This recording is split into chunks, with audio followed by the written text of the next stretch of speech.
Some groups just don't get along. Every day, billions of soldiers fight a merciless war on thousands of fronts, and it's been going on for over 100 million years. The World War of the Ants.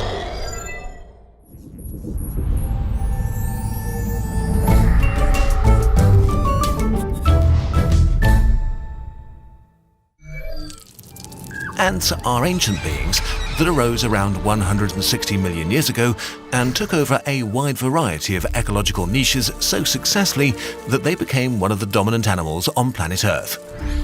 Today, they count more than 16,000 different species with over 10,000 trillion individuals. Collectively, ants alone make up 20% of the entire animal biomass on land. Similar to humans, their recipe for success is collaboration. While a single ant is pretty useless, together they are able to achieve stunning feats. They construct complex colonies, care for livestock, pursue agriculture, or have complex symbiotic relationships. And of course, ants wage war. Even among the same species, a constant state of conflict is pretty common. Skirmishes, raids, and full-on invasions are happening every day, causing millions of casualties. Let's look at some of the most interesting ones in a series of videos. In this one, the army ant, a swarm made for war. The army ant group consists of about 200 different species. Army ants do not build nests, they live a sort of nomadic lifestyle with groups of millions of individuals. On a hunt, some species form large columns up to 100 meters long, killing and immediately dismembering every insect or small vertebrate they encounter. The biggest hunting parties can kill up to 500,000 animals per day. Some army ants specialize in hunting and consuming other social insects like termites, wasps, and especially other ants. Wasps are fierce and may seem invulnerable, but if a swarm makes its way to their colonies, they don't even stand a chance. The much bigger and stronger wasps might kill a few of them, but they are quickly overwhelmed. Even if their queen survives an attack, the army ants steal the colony's larvae and quickly devour them. There is no recovery from that. When army ants discover another ant colony, they immediately attack. Now you might think this would be a more even battle, but it's not. Because army ants act as a social unit, they are especially dangerous and effective. Most army ants are not particularly impressive individually, but they can overwhelm their victims with sheer numbers before the victim colony can mount an effective defense. And so invasions tend to be won by the attackers, and the prey colony is damaged significantly or is exterminated. Interestingly, army ants don't fight army ants. When two swarms encounter each other in the wild, they either pass through each other, ignoring the other swarm, or both colonies just move away, which makes sense from an evolutionary standpoint. Army ants that fought other army ants probably eradicated themselves millions of years ago. Indeed, they're so deadly that other ant species had to specialize to survive their presence.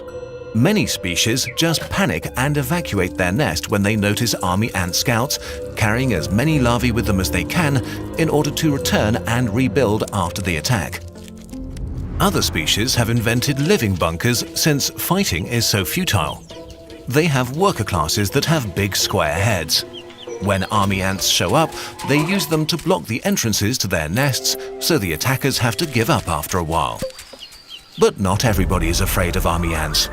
Leafcutter ants form some of the largest and most complex societies of any animal other than humans.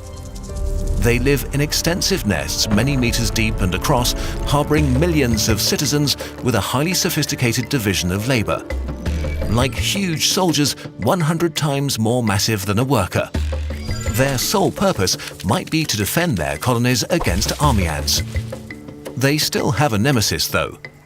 The diet of the army ant species Nomomyrmex eisenbeckii consists mostly of the larvae of other ants. Compared to other army ants, they have a more robust soldier caste. So far, they are the only known species that can successfully attack a mature colony of leafcutters. When they find a leafcutter colony, hundreds of thousands attack in a long column. The moment the leafcutter ants notice the army ant attack, they go into crisis mode and immediately alert their soldiers, who very quickly swarm to the site of attack. A front line develops that can be a few meters wide and up to a meter deep. The leafcutter soldiers go head-to-head with the army ants, lock in on them and try to cut through their heads. Smaller leafcutter workers help by grabbing the enemies. Small teams carry out attacks behind the front line, where they dismember their enemies by ripping their legs from their bodies. The attackers, meanwhile, try to swarm their victim soldiers and sting them to death in a mob. Despite the powerful defense and the determined response, the army ants are still superior in numbers. So without knowing if the battle can be won, the leafcutters prepare for the worst. Workers rush to create barricades and seal off as many entrances to their nest as possible to secure their brood. If the leafcutters are not able to repel the invaders, or at least barricade enough of their entrances in time, the army ants swarm the nest, overrunning all opposition. They penetrate deep into the hidden chambers and steal tens of thousands of the leafcutters' brood to eat them. Even if the leafcutter colony survives, this is a heavy blow. Regardless who's won the war, thousands lay slain on the battlefield. When the army ants attack, death follows them. But there are other species that form much more dangerous ant armies. Species that form super colonies covering thousands of square kilometers over multiple continents, engaging in wars kilometers across. They deserve their own video though. No matter the scale, war is a part of ant existence, be it between huge colonies or small groups trying to fend off a raid. In tropical rainforests, but also in the cracks of the concrete we walk over every day. Humans have decided that war is not a thing that they want to do a lot anymore. For ants though, the other ant will always be the enemy. No, some groups just don't get along.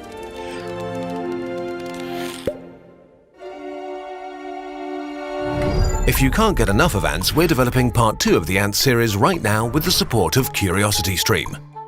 CuriosityStream is a subscription streaming service with thousands of documentaries and non-fiction titles.